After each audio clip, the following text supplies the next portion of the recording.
ஆபிரகாமுக்குரியதை கர்த்தர் சொல்லும் போது ஆபிரகாம் அதை எலியேசருக்கு கொடுக்க பார்க்கிறான். ஆண்டவரே, இந்த எலியேசர் என் வீட்டில் பிறந்தவன் சுதந்திரவாளியா இருக்கிறான். ஆண்டவர் சொல்றார், நோ, எலியேசருக்குள்ளதை நான் ஏன் ஆபிரகாமை ஓன்ட்ட சொல்ல போறேன்? நான் உன்னை ஆசீர்வதித்து பெருக பண்ணுவேன் என்று சொன்னது நான் உனக்கு சொன்னது. ஆண்டவர், நான் வயசாயிட்டு நான் கிழமை, எனக்கு செட் ஆகாது இவனுக்கு. நாம் எல்லாம் நமக்கென்று தேவன் சொன்னதை அடுத்தவங்களுக்குன்னு மாற்றி விட பார்க்கிறோம். மோசேக்குன்னு கர்த்தர் சொன்ன வார்த்தையை யாரையாகிலும் அனுப்புகிறான். கர்த்தருக்கு கோபம் வந்தது என்று வேதம் சொல்லுகிறது. யாரையாவது அனுப்புறதுக்கு நான் எதுக்கு மோசே உன்கிட்ட பெர்மிஷன் கேட்கணும்? இந்த முச்சடியில நான் எதுக்கு எழுந்திரணும்? நான் இவ்வளவு நேரம் உன்கிட்ட எதுக்கு இத்தனை அடையாளங்கள் உனக்கு காட்டணும்? எதுக்கு இத்தனை அற்புதங்கள் காட்டணும்?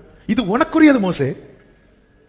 கர்த்தருக்கு கோபம். அது வரைக்கும் அவருடைய பொறுமை எவ்வளவு சோதித்தா மோசே. ஆனாலும் பொறுமையா இருந்து பேசிட்டு இருந்து கடைசியில ஸ்கிப் பண்ணி இது வேற யாரையாவது அனுப்புங்க. ஆண்டவருக்கு கோபம் வந்துச்சு.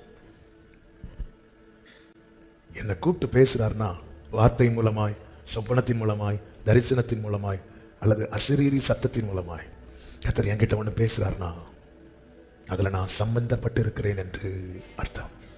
ஆமே, நம்மெல்லாம் பல நேரத்தில் 99 வயது ஆபிரகாம் குனிந்திருந்து சிரித்தானே. ஆமே, அவர் பாட்டுக்கு சொல்லிட்டு போறாரு. முதல்ல ஒரு பிள்ளையாவது கிடைக்குமான்னு பார்த்துட்டு இருந்தா இப்ப நீ ஜாதிகளுக்கு தகப்பனா வாங்கிறார். சொல்றது ரொம்ப ஈஸி.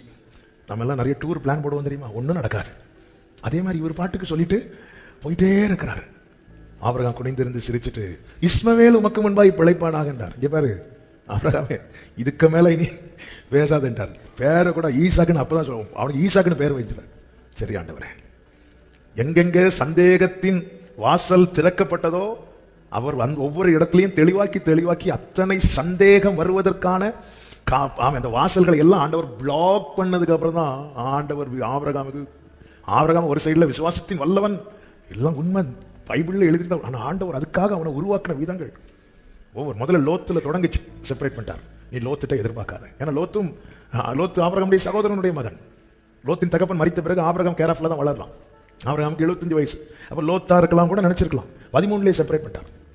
அடுத்து எலியேசரை பார்க்கணும், பரவாயில்ல, ஏன்னா இப்ப ஆபிரகாமுக்கு வயசு 86, அதுவும் கிடையாதுன்ட்டார்.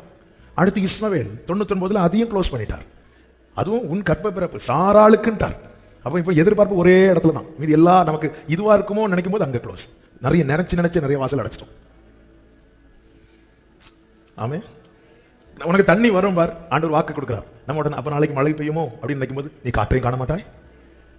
நம்ம நிறைய நினைச்சு நிறைய க்ளோஸ் பண்ணிட்டோம்.